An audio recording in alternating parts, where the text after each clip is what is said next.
আসসালামু আলাইকুম। আজকে আপনাদের সাথে আমি আমার মনের আরেকটা কথা শেয়ার করি। আমার হাজব্যান্ড একটু আগে ফোন করছে যে একটা লোক মারা গেছে।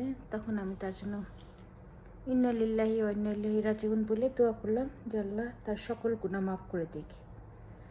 কারণ আমরা যেটা বলি যে আল্লাহ তাকে বেহেশত নসিব করুক, এখন বেহেশতের মালিক তো আল্লাহ। আল্লাহ তার গুনাহ মাফ করবে কি করবে না, মানে বেহেশত দিবে কি দিবে না, এটা আল্লাহর হাতে। এবং সে যদি দুনিয়াতে কারো হক নষ্ট করে থাকে তাহলে তো সেই হকটা তো নষ্ট যার কাছে করছে তার কাছে তো মাপ চাইতে হবে। তো এই জন্য আমরা সবচেয়ে বড় দোয়া করতে পারি যে আল্লাহ তার সকল গুনাহ মাফ করে দিই। আর আমার কাছে আরেকটা জিনিস মনে হয় যে আমরা মুসলিম হিসেবে আমাদের মৃত্যুর জন্য প্রস্তুত থাকা উচিত।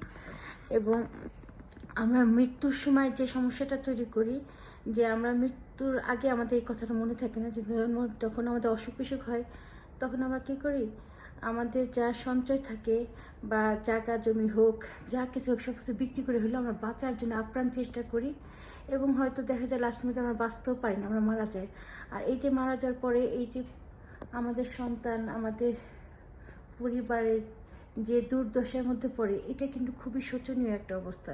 তাই আমার যেটা ফিল হয় যে আমরা মারা যাওয়ার আগে, আমরা তো মারা যাবই, মারা যাওয়ার আগে যদি দেখি যে আমার শরীরে মৃত্যুর মানে আমার মৃত্যুটাই আসবে, আমি সেটার জন্য যতটুকু পারি টাকা মানে চেষ্টা করব আল্লাহর কাছে চাওয়ার যে আল্লাহ আমাকে সুস্থ করে দেয়। যদি সুস্থ না হয় আমার যে টাকা পয়সাটা আসছে অতিরিক্ত না, কোনো কিছু বিক্রি করব না, কিন্তু যে টাকা পয়সা অতিরিক্ত মানে যেটা আমার ক্ষমতার মধ্যে থাকবে সেই টাকা পয়সা গরিব দুঃখীদের মাঝে দান করব। আর সবার কাছে মাপ চেয়ে নিব যে আমি যদি কারো হক নষ্ট করি সবাই যেন আমাকে মাফ করে দেয়। এবং আমার যেটা ক্ষমতার মধ্যে থাকবে সেই জিনিসগুলো যে গরিব দুঃখীদের মাঝে দান করি, এতিমদের মধ্যে দান করি।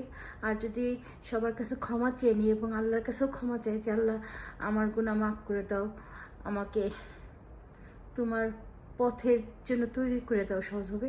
আমার কাছে এটা মনে হয় সবচেয়ে সুস্থ স্বাভাবিক চিন্তা। আমরা কেমন জানি চিন্তা করি মৃত্যুর আগ দিয়ে আমাদের সমস্ত টাকা পয়সাগুলো নষ্ট করে ফেলি, মানে কিন্তু এইদিকে যখন আমরা মারা যাই তখন এই ছেলেমেয়েরা যে পথে বসে গেলো এদের দুর্দশা যে হয়, এইগুলোর জন্য কিন্তু যে মারা যায় তারও কিন্তু আখেরাতে ভালো কিছু হয় না, তারও কিন্তু ক্ষতির সম্মুখীন হয়। যে তুমি তোমার সন্তানদেরকে রেখে গেছো, বিপদে ফেলায় আসছো। এই সন্তানরা যদি অমানুষ হয়, তাদের বাড়ি নাই, ঘর নাই, টাকা পয়সা নাই, তখন এটার দায়ভার কিন্তু ওই মৃত ব্যক্তিকে নিতে হবে। এই জন্য বলবো যে আমরা সঠিক পথটা অবলম্বন করব।